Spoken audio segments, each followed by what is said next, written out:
आपने पूछा मैं कहाँ रहूं? प्रभु, जिन भक्तों के कान समुद्र हो और आपकी कथा सरिता का जल हो, नदी का जल हो, जल निरंतर समुद्र में पड़ रहा है, सारे देश की नदियां अपना जल समुद्र में भर रही हैं, लेकिन बाढ़ आई कभी? समुद्र ने कहा कि बस करो, अब हमारे पास जगह नहीं है, आओ और आओ। वर्षा के दिनों में नदियों में कितनी भयानक बाढ़ होती है, कितने गांव बह जाते हैं, कितने घर बर्बाद हो जाते हैं, लेकिन वही जल समुद्र में जाकर ले, बाढ़ नहीं। जो लोग कहते हैं अरे बहुत कथाएं सुन ली, नहीं, उनको अजीर्ण हो गया कथा सुनते सुनते। ऐसे लोगों को ईश्वर कभी नहीं मिलता। जिन्होंने जीवन भर कथा सुनी, बराबर कथा सुनी और कभी कान तृप्त हुए ही नहीं, लगता है और सुने और सुने। भगवान राम कहते हैं जो जीवन भर आपकी कथा सुनते ही रहे, राम उनके हृदय में एक दिन प्रकट हो जाना, निवास कर लेना। सियावर। दूसरा स्थान, जिन्होंने अपने नेत्रों को चातक बना रखा है। जैसे चातक बादलों के लिए तरसता है और देखते ही प्यासे प्यासे रखता है, इसी तरह राम जिनके नेत्र आपके दर्शनों के लिए निरंतर तरसते रहते हो, जिनसे जल बहता रहता हो, जो एक छटा देखने के लिए व्याकुल हो, आप उनके हृदय में जरूर निवास करना। लोचन चातक जिनकारी राखे, राही जल दरस जल धर अभिलाखे, तो निदर ही सरित सिंधु सारा बारी, रूप बिंदु जल हो ही सुखारी, तो तिनकी हृदय सदन सुखदायक, बसहु बंधु सिय सह रघुनायक। उनके हृदय में भी आप निवास करना, जिनकी वाणी निरंतर आपके गुण गाती हो। अच्छा देखो, दिन भर गपशप लगाते हैं, जीव थकती नहीं, और थोड़ी देर बैठ के राम राम करो, थक जाएगी। करके देख लो भाई। बात करने में तो जोर से बोलना पड़ता है, जबकि राम राम तो चुपचाप, फिर भी थकावट होती। मन कहता छोड़ो, बहुत तो जप लिए।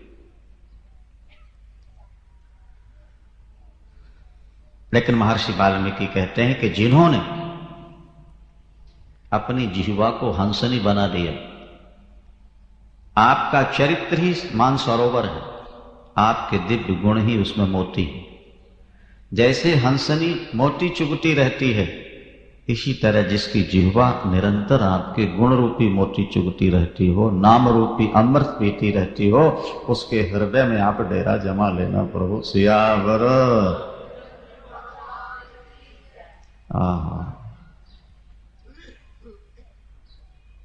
परमात्मा भगवान राम की मूर्ति, कृष्ण की मूर्ति, भगवती की मूर्ति आपने घर में रखी है। आप पूजन करके पुष्प तुलसी चढ़ाते हैं, तो प्रातः काल जब उतारो तो पहले उसको सूंघना चाहिए, फिर सिर पर रखना चाहिए, उसके बाद नीचे रखो। क्योंकि जो वस्तु जिससे जुड़ जाती है, उसके परमाणु उसमें प्रवेश कर जाते हैं। नहीं समझे आप? जब 24 घंटे आपकी माला और तुलसी भगवान पर चढ़ी रही, तो भगवदीय परमाणु उसमें आए कि नहीं आए? तो उतार के फेंक नहीं देना चाहिए, पहले तो उसको सूंघो, सिर पर लगाओ, फिर जमीन पर। यहां लिखा है कि प्रभु प्रसाद सुचि सुभग सुनासा, प्रभु प्रसाद सुचि सुभग सुवासा, सादर जासु लहै नित नाशा। स्प्रे और सेंट का तो बहुत स्वाद लिया है, प्रभु चरणों में चढ़ी तुलसी और पुष्पों की भी सुगंधि का स्वाद ले जिसकी नासिका, और दूसरी बात और सुन लो, वही पदार्थ हमको खाना है जहां भगवान का भोग लग गया हो।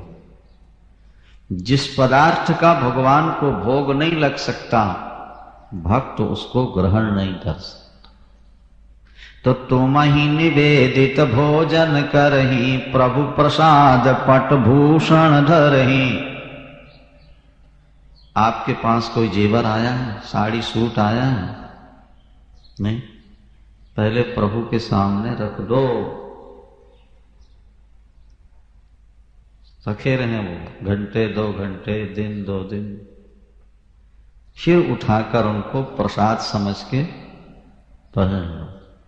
ऐसा भाव बनाओ कि हमने ठाकुर के चरणों में ये समर्पित कर दिया और ठाकुर जी ने प्रसाद के रूप में हमको वापिस दे दिया।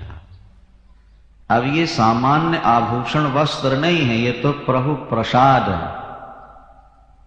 ये भावना जिनके मन में हो और ये सिर साधु ब्राह्मणों को देख करके झुकता रहता हो नम्रता के साथ, और कारणित करहि राम पद पूजा, के राम भरोस हृदय नहीं दूजा, और चरण राम तीरथ चली जाही, राम बसो तिनके मन माही।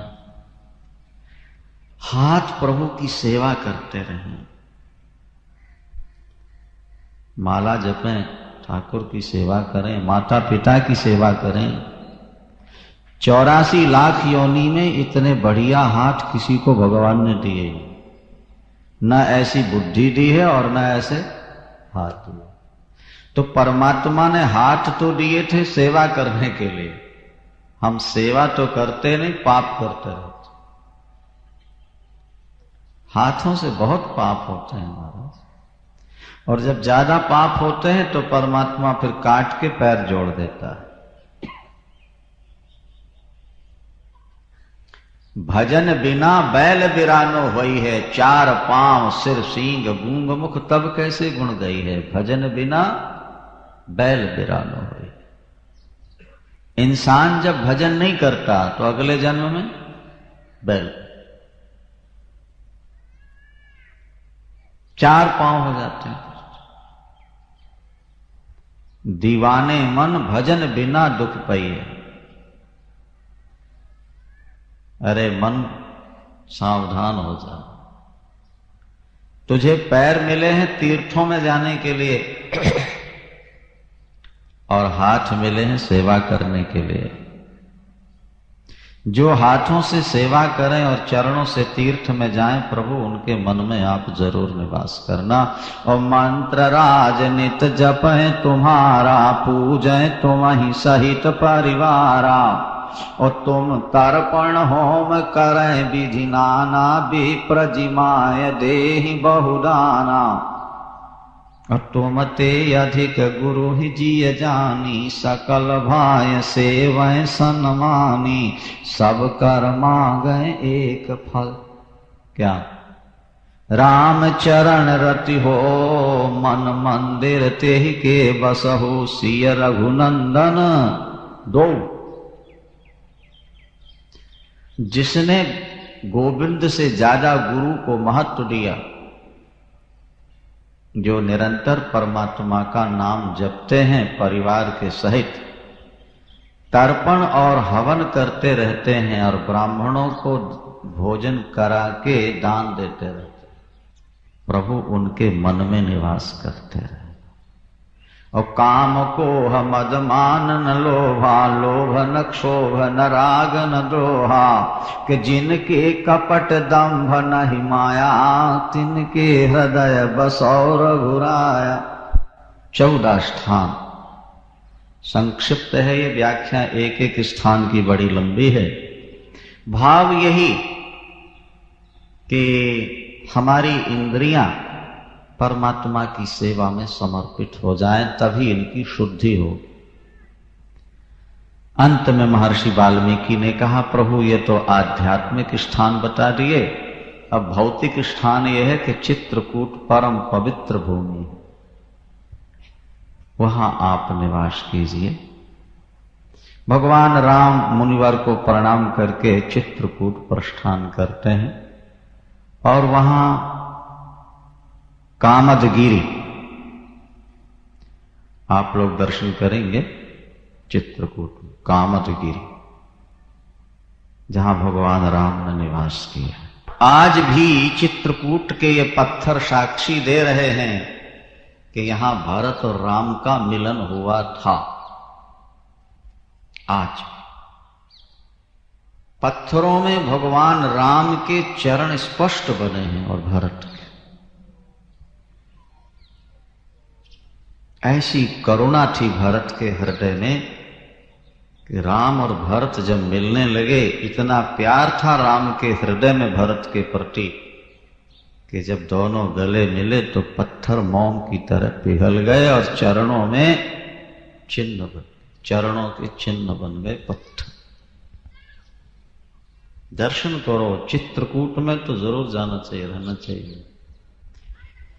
ब्रजभूमि और चित्रकूट भूमि ही ऐसी है जहां परमात्मा के नग्न पद अंकित है। क्योंकि 11 वर्ष तक भगवान कृष्ण ने वृंदावन में जूते नहीं पहने, गायों की सेवा करते हो, और भगवान राम चित्रकूट में भी नंगे पैर ही घूमते रहे वनवास के समय। तो जिस धूली से परमात्मा के चरणों का संबंध जुड़ गया वो भूमि पवित्र है। ऐसा भी गोस्वामी जी ने लिखा है कि चित्रकूट में कलयुग का विशेष प्रभाव नहीं पड़ता, कलयुग की शक्ति क्षीण हो जाती है। यद्यपि सूर्य की किरणें एक समान पड़ती हैं लेकिन दक्षिण में ज्यादा तेज है, उत्तर में कम है, हिमालय में और इसलिए तो सर्दी होती है ज्यादा। तो इसी तरह से कलयुग का प्रभाव कहीं बहुत ज्यादा पड़ता है, कहीं कम, कहीं और कम। चित्रकूट में तो नाम मात्र, इसलिए चित्रकूट में बैठकर चिंतन। प्रभु चित्रकूट निवास करते हैं। यहां सुमंत मंत्री वापिस लौट, निषाद राज प्रभु को भेज करके जब वापिस आया है, देखा सुमंत बैठे रो रहे थे। वे घोड़े वापिस लौटने को तैयार नहीं थे जो रथ में जोड़े गए थे।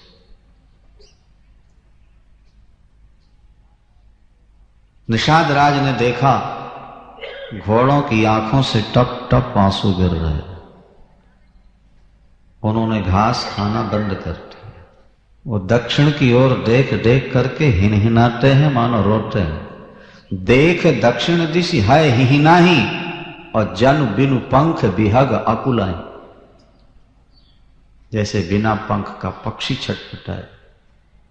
वो अवध की ओर जाना नहीं चाहते, मानो वो कहते हैं कि जहां हमारे राम गए हमें वहीं भेज दो।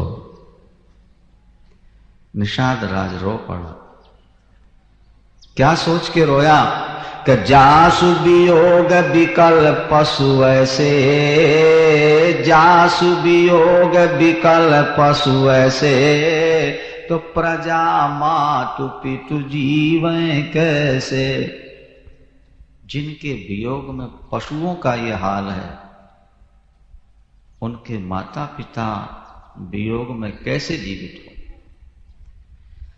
इसीलिए तुलसीदास जी ने एक बड़ा करुण चित्र खींचा है। कौशल्याम्बा सरयू स्नान करने जा रही हैं, कोई राहगीर मिला, मां ने आंखों में जल भरे हुए पूछा, भैया कहां जा रहे हो। उसने कहा मैं दक्षिण की ओर जा रहा हूं, चित्रकूट की ओर जा रहा हूं मां। मां रो पड़ी और ज्यादा रोकर कहती हैं, पथिक अगर मेरा राम मिल जाए तुम्हें, राम से कहना एक बार लौट आओ। किस लिए? मां के लिए नहीं, नगर निवासियों के लिए नहीं, फिर केवल अपने घोड़ों को आकर देख जाओ, जिनकी पीठ पर तुमने कभी हाथ फेर दिया, जिनको कटोरों में तुमने दूध पिला दिया, घोड़साल में आके उनको देख जाओ। तुम्हें अनुमान हो जाएगा राम कि जब घोड़ों का यह हाल है तो तुम्हारी कठोर मां कैसे जी रही होगी। राघव एक बार फिर आओ, मेरे ललन एक बार लौटो। राघव एक बार फिर आओ, ये बरबाज, बाजी माने घोड़ा, ये बरबाज बिलोक आपने पहरो बन ही सिधाओ। अगर वरदान है कि नगर में प्रवेश नहीं करना, तो घोड़साल तो बाहर ही है नगर के, उन घोड़ों को देखकर वहीं से लौट जाना, कठोर मां को दर्शन न देना।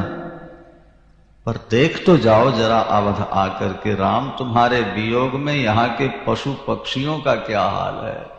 राघव एक बार फिर आओ, ये बरबाज बिलोक आपने बहुरो बन ही सिधाओ। जे पाए प्याय, पाए माने दूध पिलाया जिनको, जे पाए प्याय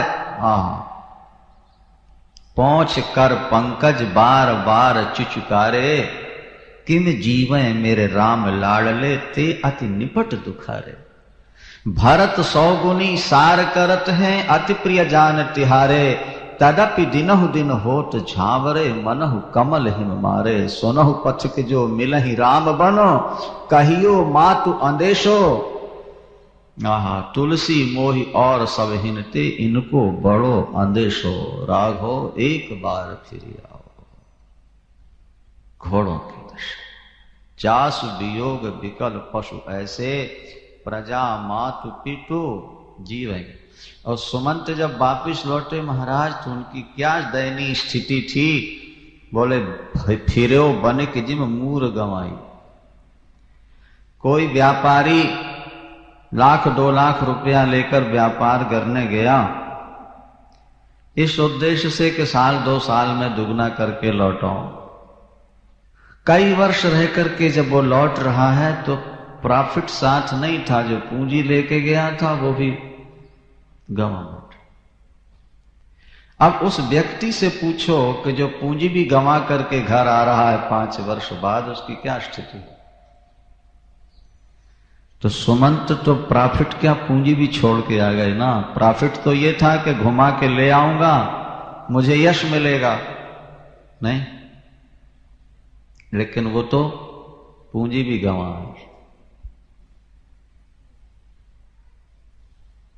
अब रोते हैं सुमंत, ये सोच करके कि नगर में प्रवेश कैसे करूं। जब लोग दौड़कर पूछेंगे मुझसे कि राम कहां है मंत्री जी, तो क्या जवाब दूंगा। वो कौशल्या मां जब दौड़कर आएंगी दरवाजे पर, वे महाराज दशरथ जब मुझसे पूछेंगे कहु सुमंत्र कह राम, तो अपनी छाती पर पत्थर रख करके कहूंगा कि मैं उनको वन में भेज के लौट आया। अरे प्राणों, तुम निकल क्यों नहीं जाते। आखिर तो शरीर छूटना ही है। यदि आज राम के वियोग में तुम छूट जाते तो मेरा जीवन अमर हो जाता। रहेहु न अंतहु अधम शरीरु, और जस न लहो बिछुरत रघुवीर। पानी और कीचड़ का बहुत प्यार होता है। गड्ढे का पानी सूख जाए तो मिट्टी में बीच में दरारें पड़ जाती। तो हृदय न बिदरऊ पंकजिमी, और बिछुरत प्रीतम नीर। मेरा हृदय वज्र का है। बाहर बैठे रहे। जब रात हो गई, अंधेला हुआ, तब नगर में प्रवेश किया। अवध प्रवेश कीन अंधियारे। और जब लोगों को पता लगा सुमंत जी आए तो लोग दौड़ पड़े। और जो मिलता है सबसे पहला प्रश्न है, मंत्री जी हमारे राम कहां। मंत्री जी तो माने बहरे हो गए, अंधे हो गए, कुछ सूझते ही नहीं, बोलते ही। अंत में कौशल्या जी के महल में ले जाया गया है। एक बात और समझ लो, राम जब अयोध्या से बाहर हुए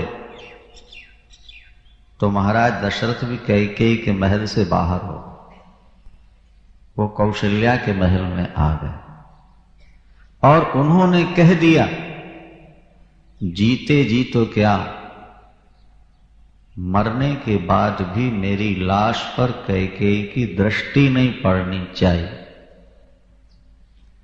वो नागिन है, वो डायन है, उसने मेरे प्राणाधार राम से मेरा वियोग करा दिया, उसका मेरा कोई नाता नहीं। मछली का अपने परिवार से प्यार होता है, पत्नी से, पति से, बच्चों से, लेकिन जितना प्यार पानी से होता है उतना न पति से होता, न बच्चों से होता, न पत्नी से। मीन का सबसे ज्यादा प्यार किससे होता है? पानी से। वैसे सामान्य सबसे है, लेकिन विशेष महाराज दशरथ का वैसे प्यार कैकेयी, सुमित्रा, कौशल्याम्बा, नगर सबसे था, लेकिन विशेष प्यार राम से था। वो राम के बिना जीवित नहीं रह सकते, कैकेयी के बिना रह सकते। सुमंत जी आए तो अब कैकेयी के यहां नहीं, बल्कि कौशल्या गृह गए लवाई, सुमंत जी को कौशल्या के महल में ले गए। और जब महाराज दशरथ के पास जाके प्रणाम किया, कहां तो तड़फ रहे थे, मूर्छित थे, आंखें बंद थी।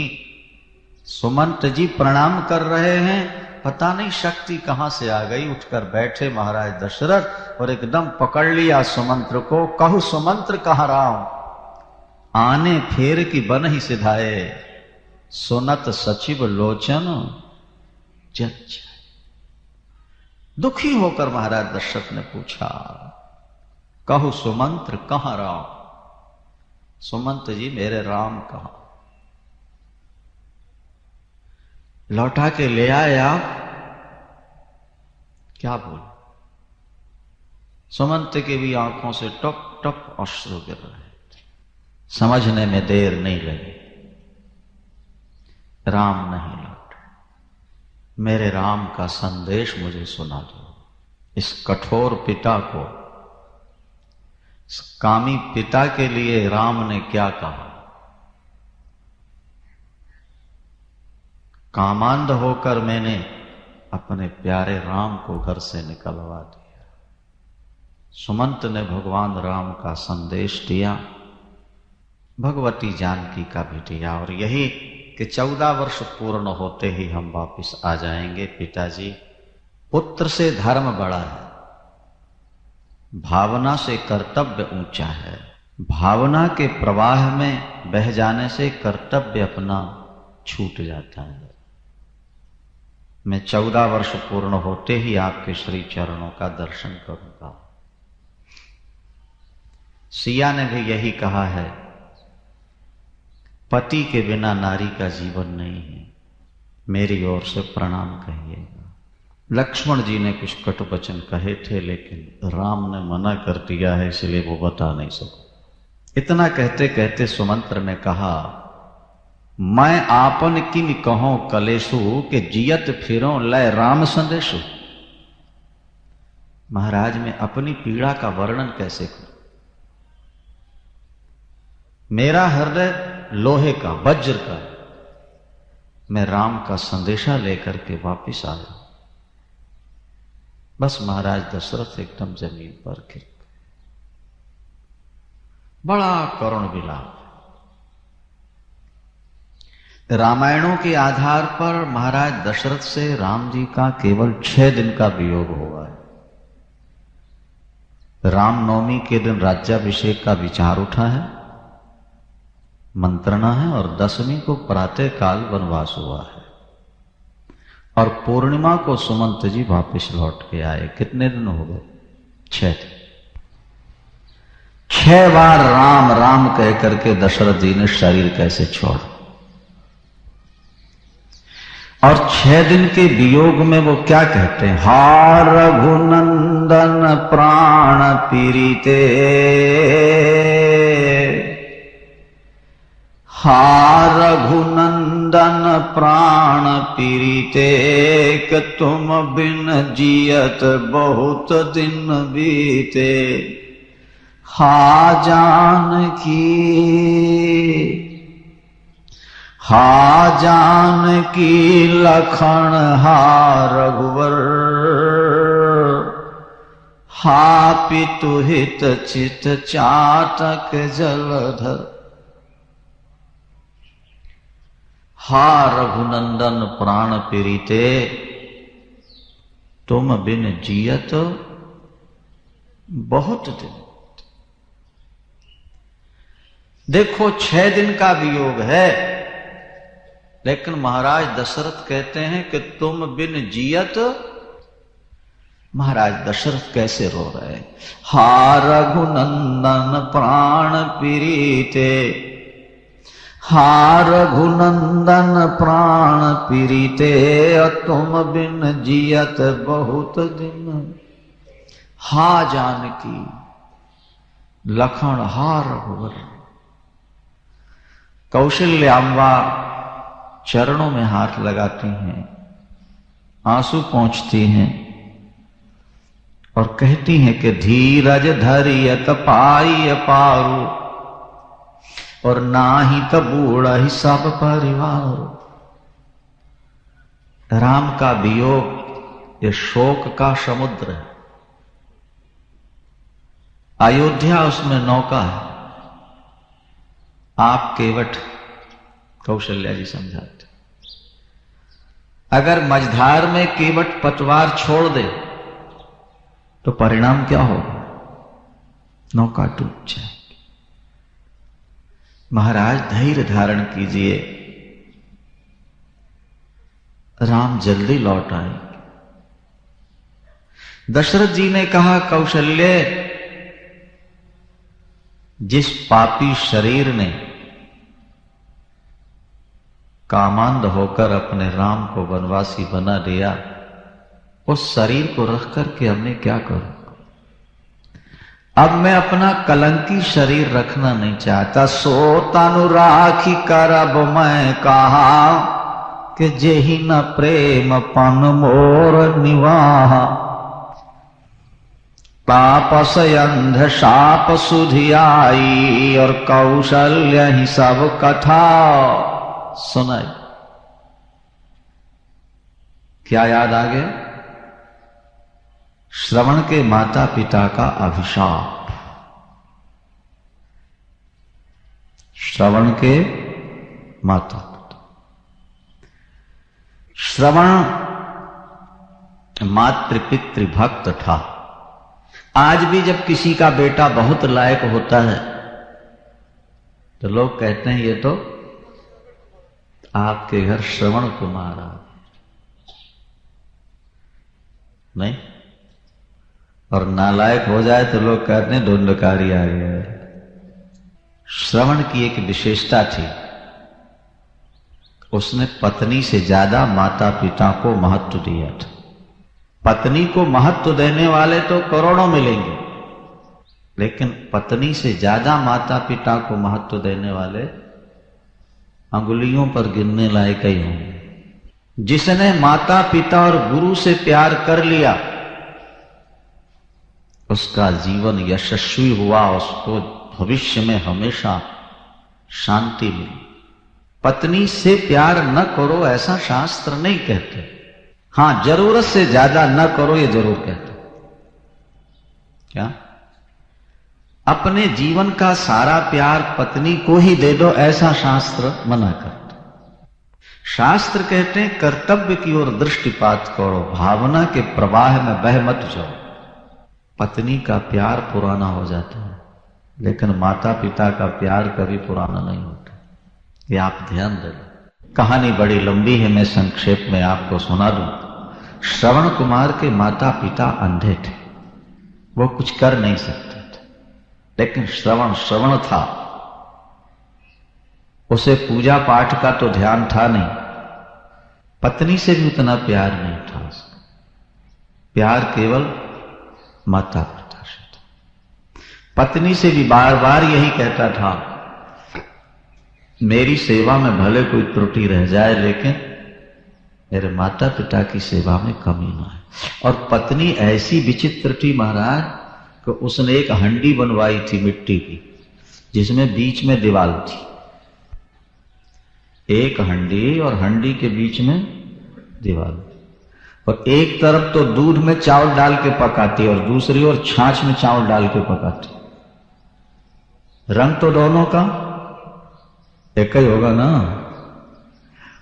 और जब परोसती है तो पति को और अपने को तो खीर परोसा करती है, और सास ससुर को छाछ में पके चावल। रंग तो एक ही था, पता नहीं लगता। अब पति क्या समझे बेचारा, क्योंकि एक ही बर्तन से वो चम्मच डाल के निकालती है। हाँ, एक दिन पता लग गया, जब श्रवण कुमार ने अपनी थाली पिता के सामने सरका दी और पिता की थाली, और जब पिता ने खाया तो आंसू भर लिए। बेटा, आज कैसी बढ़िया खीर खिलाई तूने। मनुष्य का मन है ये तो नई चीज मांगता रहता है। बरसों बीत गए, आज तक खीर नहीं मिली थी, पर तुमसे कहते इसलिए नहीं थे बेटा कि हम तो कमा सकते नहीं जो तुम कमा के लाते हो। रोंगटे खड़े हो गए श्रवण कुमार के। वर्षों बीत गए, जबकि हमारे लिए और अपने लिए प्रतिदिन खीर है, आए दिन खीर है, दिन दो दिन के बाद। मेरे माता पिता के साथ ऐसा कट व्यवहार करने वाली, अब मैं अपने माता पिता की ही सेवा करूंगा। अपने हाथ से भोजन बना के पिता माता को खिलाता। माता पिता की अंतिम इच्छा क्या है, तो पता लगा कि एक बार तीर्थ करना चाहते हैं। सनातन धर्मी यही सोचता है कि शरीर छूटने से पहले पहले चारों धाम की यात्रा हो जाए, सब तीर्थों में स्नान हो जाए।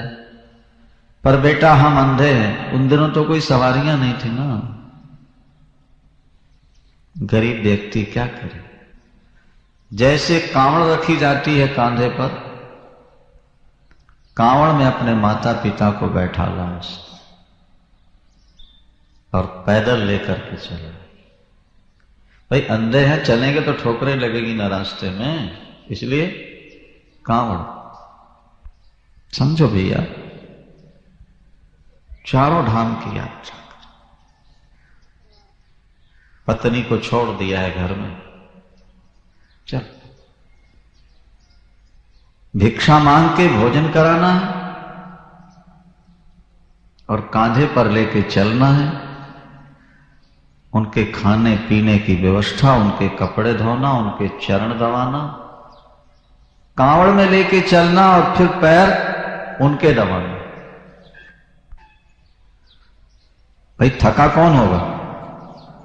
हाँ, थकावट तो श्रवण कुमार को होगी, जो दो को एक लेके चल रहा है और फिर भिक्षा मांगने जाता है, भोजन बनाता है, कपड़े धोता है, पैर दबाता है। एक दिन ऐसी घटना घट गई। सरजू के किनारे जब पहुंचे भगवान राम का पावन स्थान अवध, दर्शन के लिए जा रहे थे। रात्रि का समय, विश्राम, प्यास लगे आई। आपस में बात करते हैं, प्यास तो लगी है लेकिन बेटे को नहीं बताना, थका हुआ है। हम रात प्यास सह लेंगे पर अपने बेटे को कष्ट नहीं देंगे। सुन लिया उसने और तत्काल कमंडल लेके चल पड़ा। मैं अभी लेके आता हूं पिताजी। पुत्र के रहते माता पिता दुखी हो, ये पुत्र के लिए कलंक। और जब कमंडल में जल भरने लगा, गुड़गुड़ाहट की आवाज आई। महाराज दशरथ ने शब्द वेधी बाण छोड़ दिया। ये समझकर कोई हाथी पानी पीने आया है, गुड़गुड़ाहट पानी पी रहा, कोई जानवर होगा। शब्द वेधी बाण का जब प्रयोग किया छाती में बाण लगा, हे राम मेरे माता पिता का क्या होगा। सियावर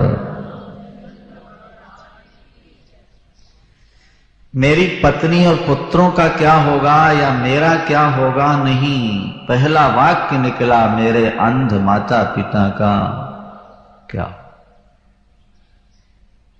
महाराज दौड़े तो जाके देखा छाती पर बाण धसा हुआ है, हाथ में कमंडल।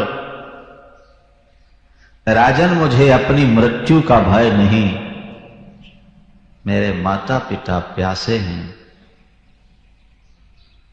वे राह में हैं, घर में भी नहीं हैं, उनका क्या हो। दशरथ जी बहुत रोए। उन्होंने कहा ये प्रारब्ध ने ही ऐसा किया, मैंने जान के नहीं मारा, पर आप निश्चिंत हो के शरीर छोड़ दो, मैं जब तक जीवित रहूंगा श्रवण बन के तुम्हारे माता पिता की सेवा करता हूं। ये राजन बाण निकाल लो, जैसे बाण खींचा प्राण निकाल। तब तक मेरी मृत्यु का समाचार नहीं देना जब तक माता पिता जल न पी लें। ये कहते कहते श्रवण ने शरीर छोड़ा था, और जब महाराज लेके कमंडल पहुंचे, बेटा इतनी देर क्यों लगाई तूने लाल, तू ही तो हमारी आंखें हैं, तू ही तो हमारे हाथ पैर है, मेरे दिल के टुकड़े श्रवण, तूने माता पिता की जैसी सेवा की, ये दुनिया में एक उदाहरण है। आ बेटा, अब दशरथ जी तो बोलते नहीं, बोल दूंगा तो पानी नहीं पी पाएंगे। बेटा श्रवण तू बोल क्यों नहीं रहा, तू तो एक आवाज पर पिताजी कह के दौड़ने वाला आज बोलता क्यों। हमसे गलती हो गई, हमने आपस में प्यास की बात कही, बेटा तूने बड़े कष्ट उठाए हैं, हमें माफ कर दे, अब तो बोल पड़ लाल। श्रवण जैसे ही हाथ बढ़ाया दशरथ जी ने कि पानी पी लें तब बताऊं, वो कमंडल पकड़ते हाथ पकड़ लिया, और हाथ पकड़ा मोटा हाथ था वो तो। तुम कौन हो, मेरा बेटा कहां श्रवण। बस दशरथ जी के भी धैर्य का बांध टूट गया, उनके भी आंसू निकल आए। उन्होंने कहा मैं आपका पुत्र हंता दशरथ हूं, आपके पुत्र का हत्यारा, मेरे शब्द वेधी बाण के द्वारा श्रवण चल, मैंने जानकर नहीं मारा, लेकिन मैं पुत्र हंता हूं क्योंकि मेरे द्वारा,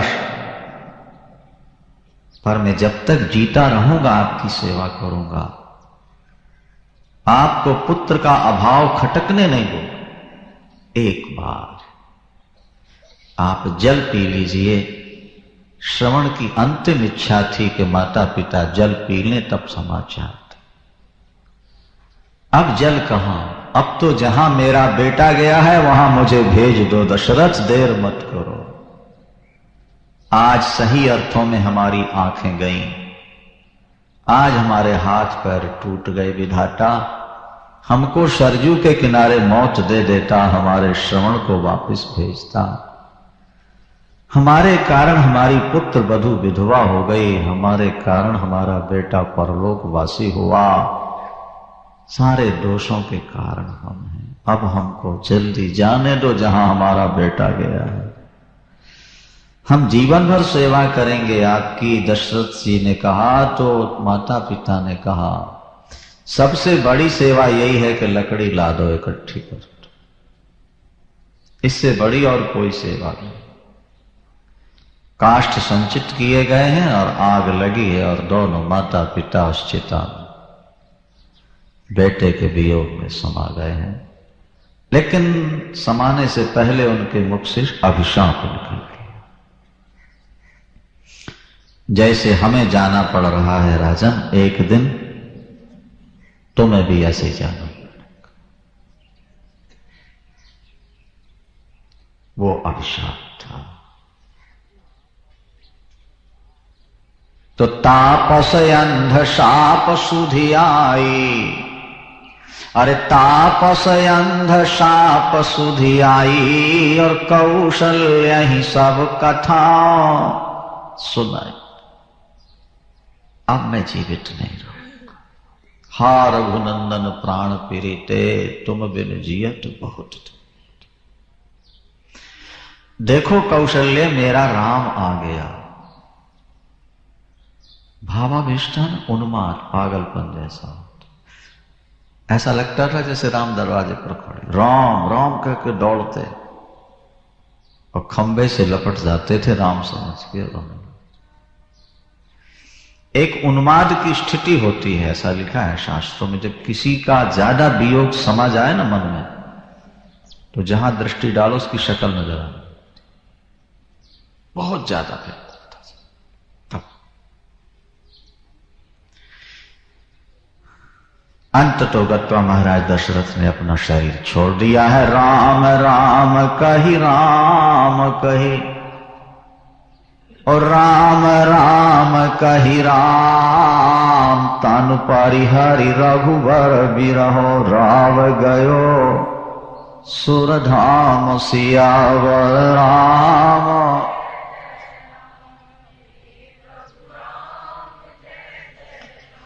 करो कल्याण। रामायण में लिखा महाराज दशरथ का मरण, मां कौशल्या और सुमित्रा का विलाप, सारे नगर का करुण क्रंदन। कैकेयी का एक आंसू नहीं आया, एक आंसू नहीं। चलो वृद्ध पति गया कोई बात नहीं, पर मेरे बेटा को राज्य तो मिल गया। काम पाप कराता है, क्रोध पाप कराता है, लोभ पाप कराता है। बोले लखन सुनो मुनि, क्रोध पाप कर मूल, जही बस जन अनुचित करें चरें विश्व पर। लोभो तीव पापिष्ठ, देवी भागवत। कैकेयी के अंदर लोभ ही तो जागा है। पति की मृत्यु हो गई, सारा समाज रो रहा है, लेकिन कैकेयी के एक आंसू नहीं गिरे। अभी सुनो आरती लेके कैसे दौड़ती है प्रसन्न होकर के। पति की लाश घर में पड़ी है और पत्नी आरती करने जा रही बेटे की। सारे नगर में कुहराम मचा हुआ था। महर्षि वशिष्ठ ने 2 दूत भेजे, यही कहकर कि महाराज का परलोक गमन नहीं सुना, बस यही कहना कि गुरुदेव ने बुलाया। वहां भरत को भयानक सपने दिखने लगे।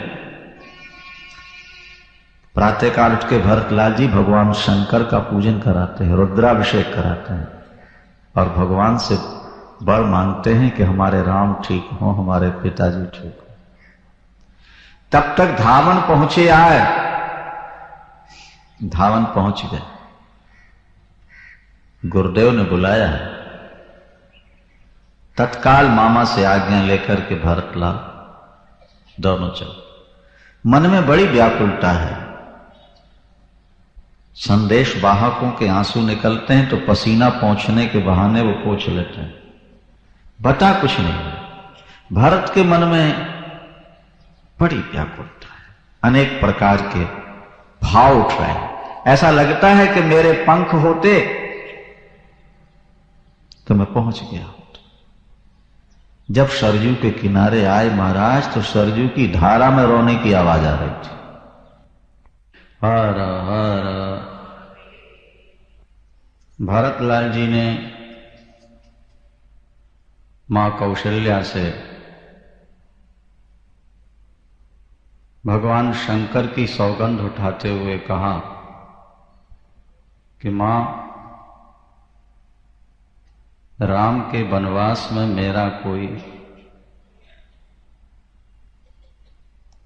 मेरी कोई सम्मति नहीं थी। माता पिता की हत्या करने वाले को गौशाला में आग लगाने वाले को,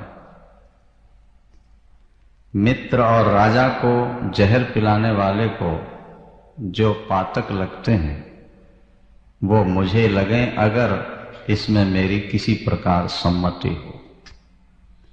कैकेयी ने जो कुछ किया है अपने आधार पर किया है। मां कौशल्या ने कहा, बेटा हो सकता है चंद्रमा आग उगलने लगे और सूर्य शीतल हो जाए, पर तुम राम के विरुद्ध कभी नहीं हो सकते।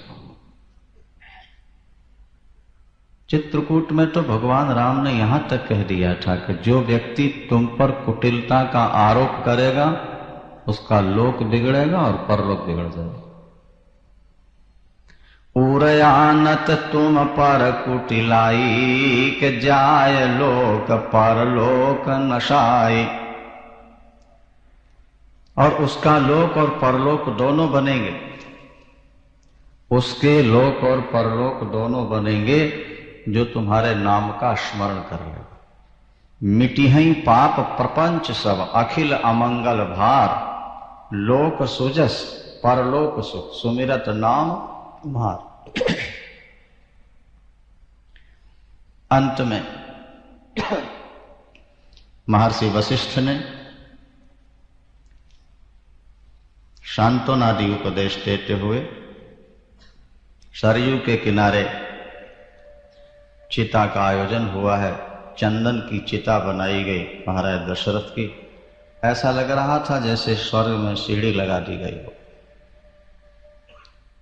महाराज दशरथ का अंत्येष्टि संस्कार। उसके बाद शास्त्रों ने जो संकेत दिए, गुरुवर वशिष्ठ ने जो जो आदेश दिए, भरत ने उनका अक्षर सा पालन किया। अपने पिता की अंत्येष्टि संस्कार के बाद देखो, परलोक का ज्ञान तो केवल शास्त्र से ही होता है, आंखों से तो प्रत्यक्ष देखा नहीं जा सकता। ये नास्तिक युग है, इसमें तर्क बहुत है।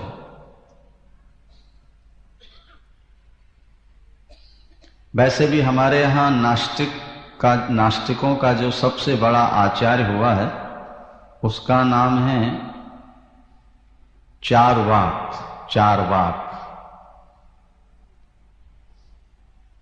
जिसका अर्थ यह है कि नास्तिकों की वाणी मीठी होती है।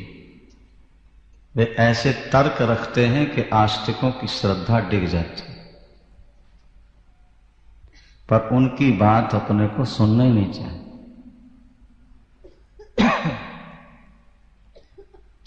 सियावर रामचंद्र भगवान। हमारे वेद शास्त्र और गुरुजन जो कहते हैं उसके मानने में ही हमारी भलाई है। इसलिए कि हमारी लाखों पीढ़ियां उन परंपराओं को मानती आई हैं जिन्हें मानने के लिए हमें आदेश मिलता है। नया फार्मूला नुकसानदेह हो सकता है, लेकिन जो अरबों वर्षों से चला आ रहा हो उसके नुकसान की तो कोई संभावना ही नहीं। भरतलाल जी ने पिताजी का अंतिम संस्कार किया। महर्षि वशिष्ठ ने सभा का आयोजन किया है। आज प्रस्ताव रखेंगे, भरत राज्य स्वीकार कर लें। इसलिए अवध के गण्यमान्य व्यक्ति सब उपस्थित हो गए। महर्षि वशिष्ठ प्रस्तावक हैं, प्रस्ताव रख रहे हैं, और अनुमोदन और समर्थन मंत्री और मां कौशल्या के द्वारा होना। गुरुदेव ने प्रस्ताव रखा है। पहले तो कैकेयी की कुटिल करनी का वर्णन किया। भरत ज्यादा व्याकुल हो गए तो बात बदल दी गुरुवर वशिष्ठ ने। सुनहु भरत भावी प्रबल। पहले तो कैकेयी कुटिल कीन जस करनी, कुटिल कैकेयी ने जैसा वर्णन किया वो सुनाया।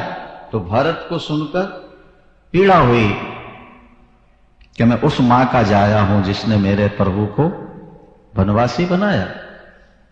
तो गुरुदेव ने देखा कि भरत ज्यादा व्याकुल हो जाएंगे तो बात को बदल दिया। बोले कैकेयी ने कुछ नहीं किया, जो हुआ वो प्रारब्ध से हो गया। सुनहु भरत भावी प्रबल और बिलख कहो मुनिनाथ, हानि लाभ जीवन मरण जस अपजस विधिहास।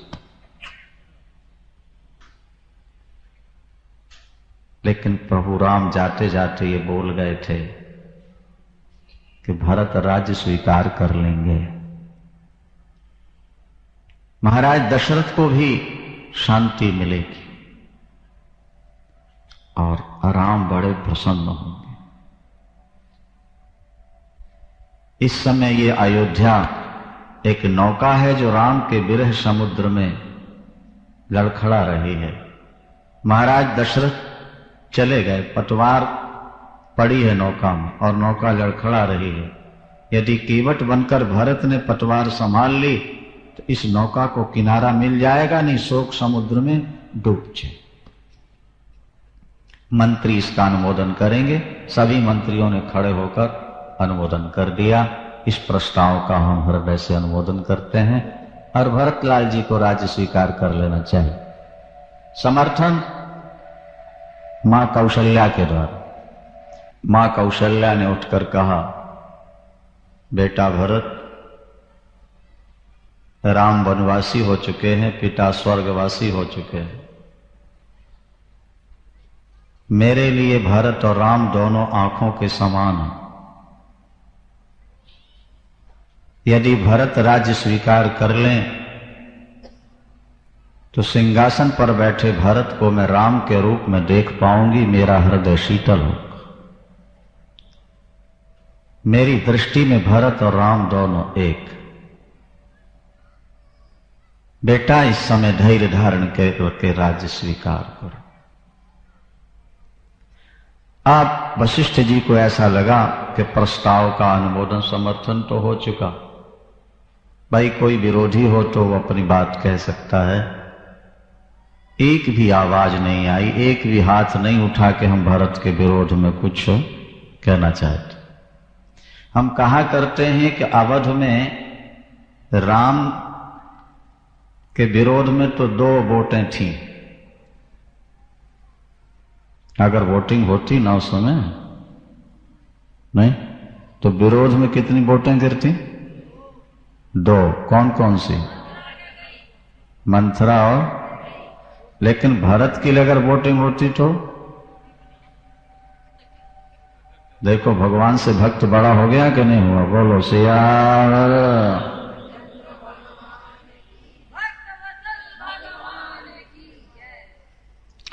इस संसार में भगवान का विरोधी तो कोई हो सकता है, लेकिन सही अर्थों में अगर कोई भक्त बन जाए तो दुनिया में उसका कोई विरोधी नहीं। इसलिए भक्त भगवान से बड़ा, भक्त भगवान से बड़ा। एक बार देवताओं में मीटिंग हुई थी कि संसार में सबसे बड़ा कौन? पृथ्वी कहती है कि मैं हूं बड़ी। क्यों? इसलिए कि संसार का भार उठाए। नहीं भाई, प्रधानमंत्री पद की दौड़ के लिए तो सभी अपने अपने दावे पेश करते हैं ना, तो जिसको बहुमत मिल जाए वही बैठ जाता है। तो पृथ्वी ने कहा कि सबसे बड़ी मैं हूं। पृथ्वी कहती है कि मैं हूं बड़ी क्योंकि संसार का भार उठाए। किसी ने कहा पृथ्वी बड़ी नहीं है। फिर कौन बड़ा? बोले पृथ्वी न बड़ी है, शेष बड़े, जो पृथ्वी को ऊपर उठाए। बड़ा कौन हुआ? शेष हो। भाई जजमेंट तो बाद में होता है ना, पहले क्या होता है? बहस होती है, जिरह होती है, जजमेंट अंत में होता है। तो अभी तो ये बहस चल रही है। पृथ्वी ने कहा मैं सबसे, पृथ्वी कहती है कि मैं हूं बड़ी, संसार का भार उठाए हो। किसी ने कहा कि नहीं, पृथ्वी न बड़ी है, शेष बड़े, जो पृथ्वी को ऊपर उठाए। जजमेंट हो जाए यहीं पर? बोले नहीं। तीसरे ने कहा शेष न बड़े हैं महेश बड़े, जो शेष गले लपटाए हैं सबसे बड़े तो। तब चौथे वादी ने कहा कि नहीं, महेश न बड़े कैलाश बड़ा, जो महेश को ऊपर बैठाए है। सबसे बड़ा कौन हो गया? तब तक किसी और ने तर्क, कई वकील जब होते हैं तो अपनी अपनी बात कहते हैं ना भाई। किसी ने कहा कैलाश न बड़ा है, रावण बड़ा जो कैलाश को हाथ उठाया। सबसे बड़ा कौन हुआ? तब आगे फिर विचार चला, बोले रावण न बड़ा है, बाली बड़ा जो रावण को कांख दबाया। सबसे बड़ा कौन हो गया? हाँ, आगे बात चली, बोले बाली न बड़ा, श्री राम बड़े जो बाली को मार गिराया। सबसे बड़े कौन हो? जजमेंट हो जाए यहीं पर, फैसला हो जाए? नहीं, अभी एक कोटि और बाकी है। राम बड़े हैं? बोले नहीं, राम न बड़े, उनके भक्त बड़े जो राम से काम कराए हैं।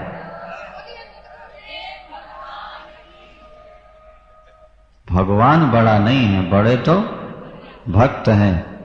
जो भक्त भगवान को अपने इशारे पर नचा लेता है। ताही अहीर की छोहरियां छछिया बरी छाछ पे नाच नचा। तो भगवान बड़ा हुआ कि भक्त बड़ा हुआ? अवध में भगवान के 2 विरोधी और भक्त का एक भी विरोधी। लेकिन भक्त वही है जो भोगों का परित्याग कर सके, जो मान और सम्मान का परित्याग कर सके, जो बंधु और धन का त्याग कर दे, बंधनों से ऊपर उठ जाए, वही भक्त हो सकता है। राग और द्वेष में भरा हुआ व्यक्ति कुछ माला जप कर, मंदिर जाकर कुछ पाठ करके अगर भगत जी कहलाने लगे तो वो तो भक्ति के रूप में कलंक होता। भक्त का जीवन कैसा होना चाहिए? नरसिंह जी ने कहा वैष्णव जन तो तेणे कहिए जे पीर पराई जाने। वैष्णव जन तो तेणे कहिए जे पीर पराई जाने रे, पर उपकार करे तो ये पर मन अभिमान न आने। भक्त वही जो परोपकार करता है, जिसके जीवन में स्वार्थ की गंध भी नहीं होती। वो उपकार करके अभिमान नहीं करता। भरत के जीवन पर विचार करना है। अवध में एक भी विरोधी नहीं है।